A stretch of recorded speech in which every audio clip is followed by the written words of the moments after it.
if I'm gonna give the money, let's say to a family member, because usually there is that psychological hold, okay? So you got a family member that comes in and says, okay, you know what, I know, the problem is they know how much you make, right? Because they see the transformation, they see, okay, well, I got several homes, I got, you know, cars here and there and stuff. So they can see the lifestyle or whatever, so then they can come and say, you know, I'm in trouble for this. So if I'm gonna strike a check for like 10K, that I'm not considering it a loan. If they pay me back, I'm surprised. You understand?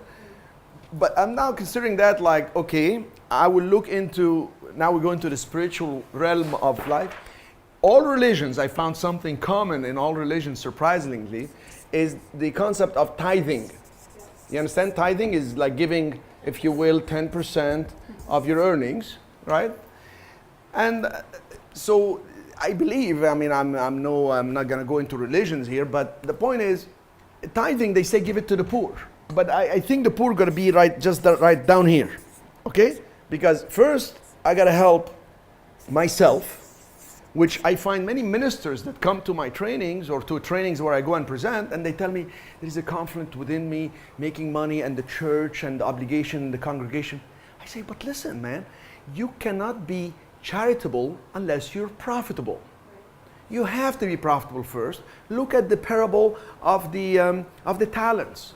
They got left, you know, so many talents with each one of the sons. The first one came back, saved the money. He said, well, I'll take it from you. The other one invested it, lost the money. The third one invested the money and brought the guy more money. What did he do? He gave him all the money, the rest of the money. He who has, more shall be given to him. Who he doesn't, or have very little, the little he has will be taken away. Crazy, right? But first, take care of yourself, tithing-wise. Number two, how about looking at family members?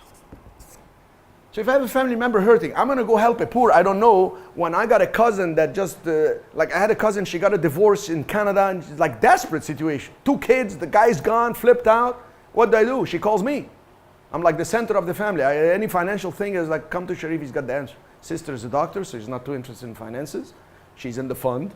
Yes, and her husband is in the fund. It's like, let Cherif do this or that investment here. So it wouldn't be fair, would you agree, or am I crazy, to go give money to a poor stranger when I have a family member needing help? Okay, so family, friends, etc. Then I'll get to the poor. Because there are some poor people here, or poor situations, to your point, or poor education, whatever, that fell hard. So if it's a family member or it's a friend, oh, Cherif, I need 10,000 because, you know, I never forgot, I was doing a closing, and they had blocked my money because we did an escrow, and that's all the money I had. This is like when I had left the billionaire and doing a closing, and I come over and I'm short $4,500. So I went to a friend of mine, a hotel manager. I called him, I said, can I come and see you right away? I didn't even want to tell him on the phone. I showed up, and he was doing a presentation to his staff, the manager of a Hilton. I was like 28 years old. And I knocked on the door, they opened the door, and he's in front of everybody. He said, okay, guys, give me just 2 minutes. He stepped outside. And I said, you know, I'm so sorry. I need $5,000. I'm at the closing. Would you help me out? He said, okay, my checkbook is in my briefcase on the second floor in my office. Just tell Susie to get you in. He didn't even hear the rest of the story. I went over. Let me tell you, talk about what your story is, as God is my witness. 20 years later, I was doing a presentation at the Del Mar Hilton in San Diego.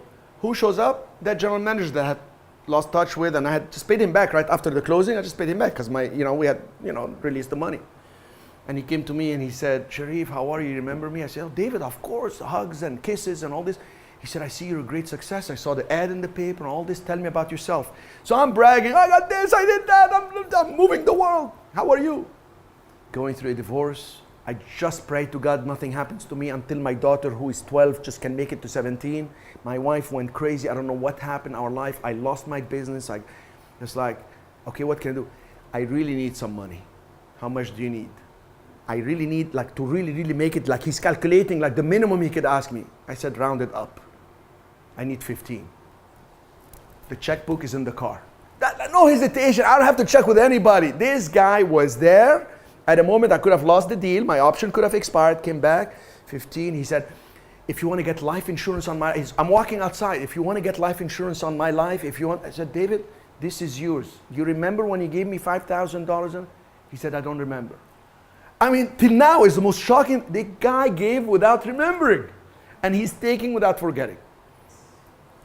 It's a risk you take. And if you manage it right, assess it right, manage it right, you can sleep at night.